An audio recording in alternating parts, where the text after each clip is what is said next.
Ang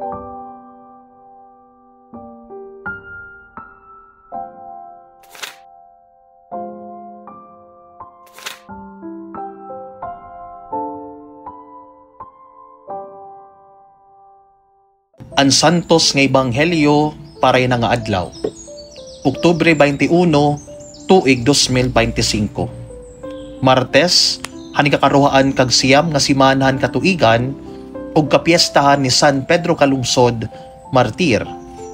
Kinuha di dans ebanghelyo ni San Lucas, kapitulo 12, bersikulo 35 nga dayton 38. Nagsiring ka ni Jesus niya mga tinunan. Pag-andam dayuday kamo habisan ano nga maabot, nga daan hinigta na hawak ang iyong mga panapton. Nga daan dinagkutan ang iyong mga suga din mga suruguon, nga naguhulatan nira agaron, pagbalik tikang hinkumbete han pagkasal. Aabre nira dayon ang porta para iya, kung umabot ngan magtuktok hiya. Palaran naton mga suruguon, ngiyabtanan agaron nga nagmamata, ngan andaman niya pagbalik. Susumatan ko kamo, magbabako siya, palilingkuron niya hira pangaraunan, ngan pagdudurutan hira. Palaran hira kun hiyabtan hira nga andam, bisan kun umabot hiya, hakatut nga o hakagahon na.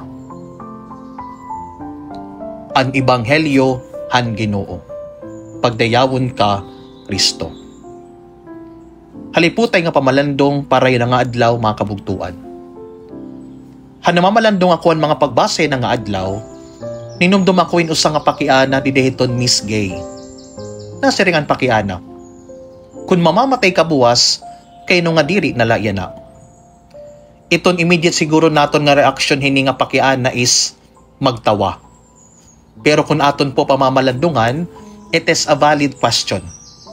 Kung mamamatay ka buwas, kay no nga diri nalayan na. Damo siguro iton aton rason, nga siguro iton iba masiring nga ayaw gad anay.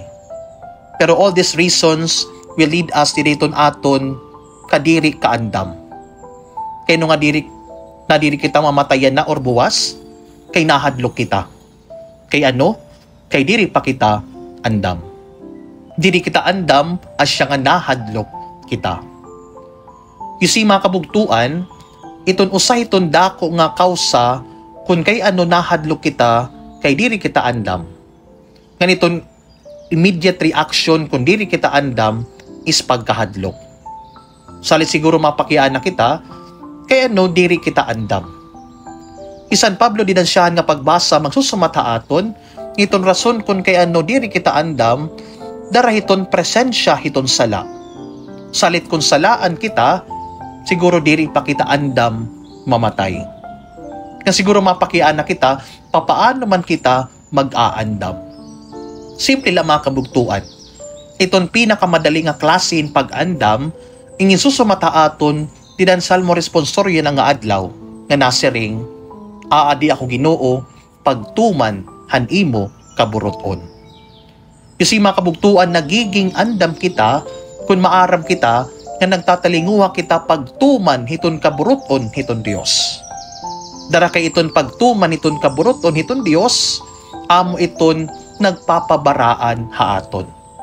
And once maging baraan kita by way in pagtalinguha iton pagtuman ang kaburoton hiton Dios, nagiging ungod kita hiton aton pagkatawo, true to our identity.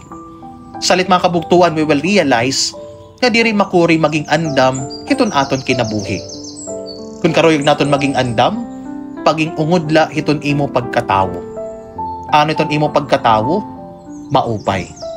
Kaniton pagiging maupay, napabaraan. Nga namo po gihapon ini naging kinabuhi ni San Pedro Calungsod.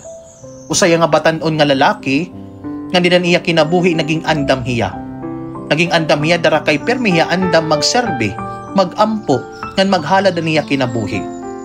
Usay nga katikista, usa nga misyonaryo, ngan usa nga martir, nga naghalad niya kinabuhi, pagserbe sa Dios. Han panahon ng tawagan misyon, ngan pag-ulahan niya kinabuhi, waray hiya dalagan. Andam hiya pagtuman ng kaburuto ng Dios, bisan habut nga han kamatayon. Sugad mga kabugtuan, paging andam means siyahan, andam nga kasing-kasing. A heart that listens to God daily. Ikaduha, andam makinabuhi. A life that lives the faith, not just speak it. Mga kabugtuan ito ungod nga pag-andam diri naguhulat hintama nga panahon. Kundi permi andam nga nahigugma para hiton Dios nga kinikita hiton iya pakipagrelasyon, hiton iya igkasitawo, habisan san-o nga nabisan diin. San Pedro kalungsod, igampo mo kami. Amen.